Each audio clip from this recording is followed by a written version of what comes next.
Welcome to the deep dive. This is where we take all that info you've been looking through, maybe feeling a bit overwhelmed by, and really pull out what matters. Yeah, cut through the noise a bit. Exactly.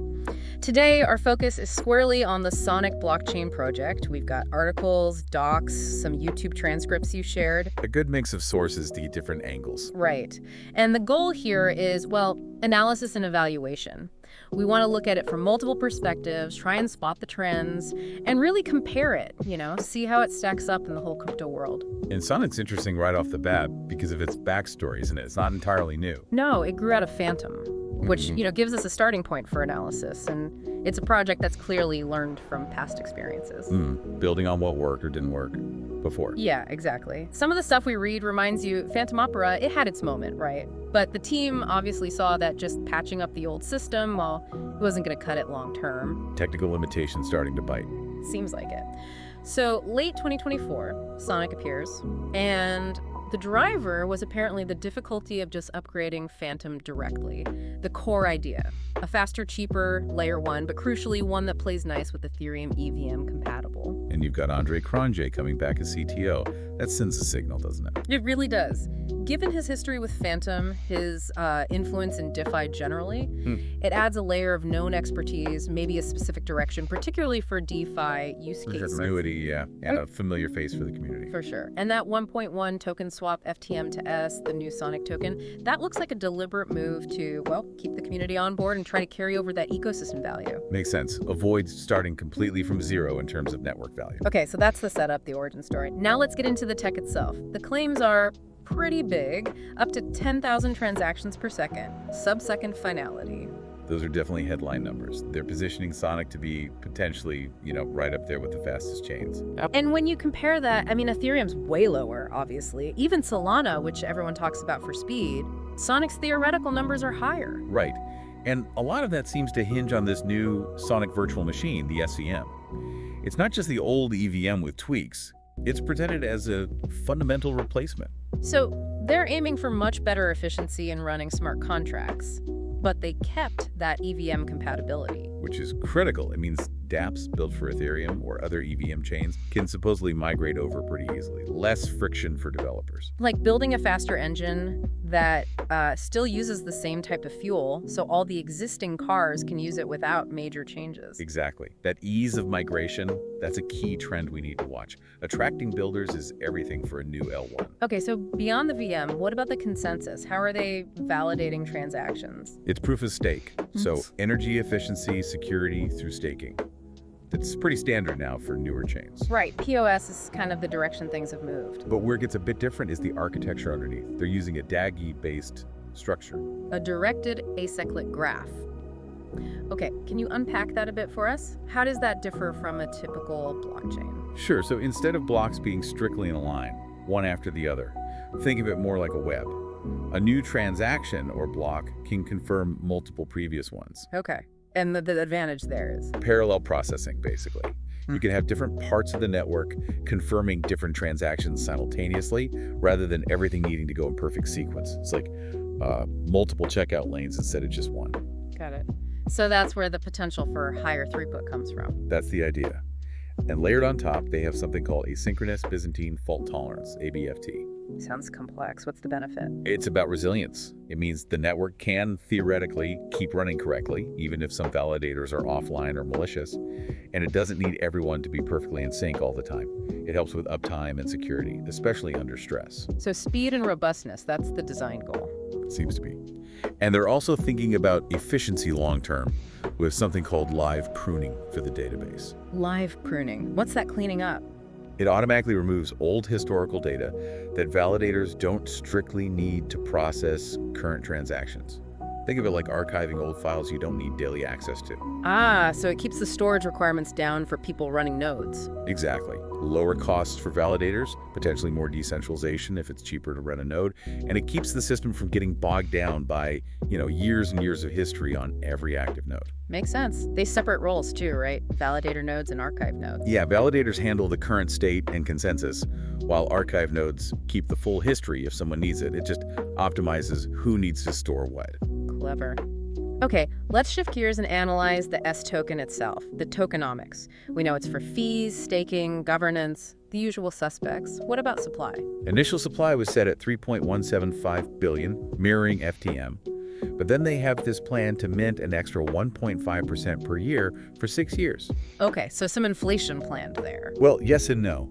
The interesting part is that any of those newly minted tokens that aren't actually used for things like ecosystem growth, marketing, partnerships within the year, they get burned. Ah, so it's potential inflation, but with a built-in deflationary counter mechanism if the funds aren't deployed. Precisely. It's not guaranteed inflation. Depends on usage. Yeah. Plus, they seem to have rolled over Fantom's block rewards to incentivize the early Sonic validators. Started around 3.5% APR, I think. Gives people a reason to jump in early and secure the network. Standard playbook for bootstrapping, yeah. But there are other deflationary aspects too. Look at the airdrop. Right, the airdrop had some interesting conditions. Yeah, so you get 25% liquid upfront, but the other 75% is vested, locked up as an NFT for, what, 270 days? Something like that. And if you try to claim that vested portion early, there's a hefty burn penalty.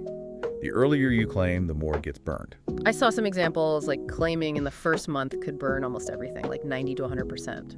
Exactly. It strongly incentivizes holding long term, which obviously impacts the circulating supply and rewards commitment. It's quite aggressive. A very direct way to encourage patience. Definitely. And then there's the Fee Monetization program, Fee, that also has a burn component. Okay, theme sounds like one of the core innovations here, especially for developers. Let's unpack that. How does it work? So this is arguably one of Sonic's main selling points. Approved dApps, the applications built on Sonic, can earn up to 90% of the transaction fees they generate. 90%. Wow. So the app itself gets the lion's share of the gas fees its users pay. Right. The remaining 10% goes to the validators securing the network. It creates this really direct financial link between an app's success and the developer's revenue. That's quite different from most chains where fees mainly go to validators or get burned entirely. It feels almost like a Web 2 platform revenue share model, but on-chain. Kind of, yeah. It could really incentivize developers to build things that people actually use a lot because usage directly translates to their earnings. It might foster more sustainable apps, maybe. Interesting perspective. What about apps that don't join the theme program? Even then, the fees get split. I think it was 50% burned, another deflationary tap right there, 45% to validators, and 5% to an ecosystem fund. So theme participation is encouraged, but there's still a benefit and a burn, even if they don't opt in. And they have a separate fund just for new projects too, right? Yep, the Innovator Fund. Have the 200 million S tokens set aside to specifically attract and support new apps and ideas coming to Sonic.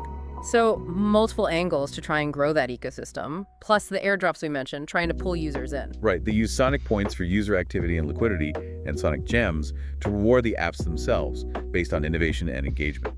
Trying to create that feedback loop. Yeah. Reward users engage with apps. Reward apps attract more users. Makes sense. And how are they connecting to the wider crypto world? Interoperability. Yeah, they seem to be taking that seriously. There's the Sonic Gateway, which is their native bridge to Ethereum, crucial for moving assets back and forth. Especially ERC20 tokens. Exactly. And they've partnered with Chainlink, using their CCIP protocol for more general cross-chain communication. So connecting beyond just Ethereum. Building bridges, literally. Pretty much a necessity these days if you want to play in the big leagues.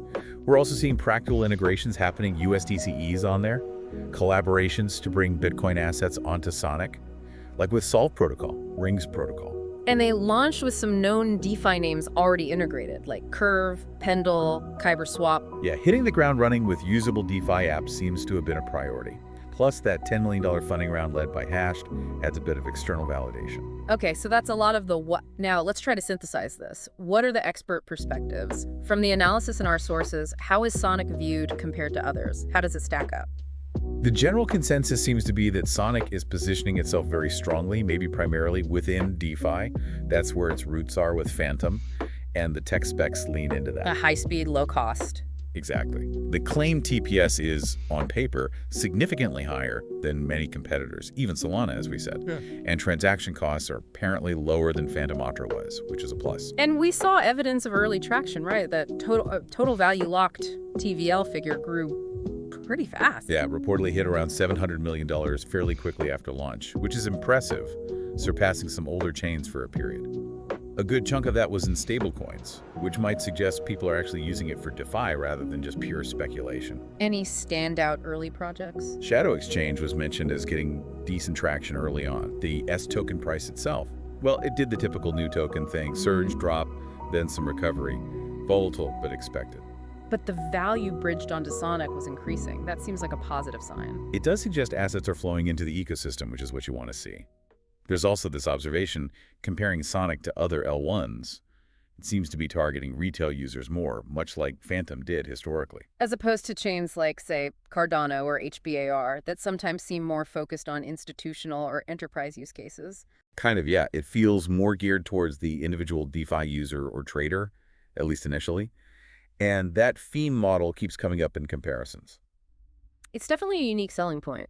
It really is. Yeah. Compared to how other L1s incentivize developers, Fee is a very different, very direct approach. It stands out. Okay, so bringing all these perspectives together, let's try to crystallize the strengths and, well, the potential weaknesses or risks. What are the core advantages Sonic has? Well, number one is performance. Yeah. The high throughput, fast finality claims. That's huge. 2, full EVM compatibility is a major plus for developer adoption. 3, Fee, that unique developer incentive model, is a big potential draw. Okay. 4, the tokenomics seem quite well thought out, those built-in deflationary pressures. 5, it's not starting from absolute zero. It inherits market recognition and some community from Fantom. And 6, the underlying infrastructure and tooling seem pretty solid. So a strong foundation on paper. On the other side of the coin, what are the risks? The hurdles they need to overcome? Well, first, despite EVM compatibility, getting major established apps to actually migrate in mass can still be a challenge. Inertia is powerful. True. People stick with what they know. Second, the competition, particularly from Ethereum Layer 2s, is intense. L2s offer scalability while keeping close ties to Ethereum security and network effects. That's tough to beat. Yeah, the L2 narrative is strong right now. Third, the number of active validators, while likely growing, was noted as being relatively low initially. That always raises questions, fair or not, about the degree of decentralization. Something to keep an eye on. Fourth, while high TPS is great, it's becoming less unique. More and more chains are claiming high speeds, so that advantage might diminish over time. Fifth, user retention. Attracting users with airdrops is one thing. Keeping them engaged long-term is another. And rebuilding that Fantom community momentum under the new Sonic banner. Exactly. That takes sustained effort and success. So lots of potential, but also significant challenges. Okay, so summing up our analysis, Sonic clearly brings some serious tech upgrades and really innovative ideas to the table, especially with how it wants to reward developers. Absolutely. The ambition is clearly there. Yeah. Be a top-tier Layer 1, especially for DeFi. They've tackled Fantom's limitations head-on and introduced Fee, which is, well, genuinely different. But as you said, it's a tough neighborhood. The L1 space is crowded, L2s are evolving fast, and building a truly thriving, sticky ecosystem is always hard work. Which leads us to maybe the final thought for you, our listener, to chew on. Given Sonic's tech, and particularly this unique Fee model, can it realistically carve out a major lasting space for itself? Or will the gravity of Ethereum and its Layer 2 ecosystem just prove too strong for even innovative standalone L1s like Sonic? Yeah, how viable are these kinds of developer-centric incentive models in the long run against the sheer network effect of the established players? It's a really interesting question about where the whole space is heading. Definitely something to think about. We really encourage you to check out the sources yourself, dig deeper, and form your own conclusions on Sonic's future. Thanks for joining us on this deep dive.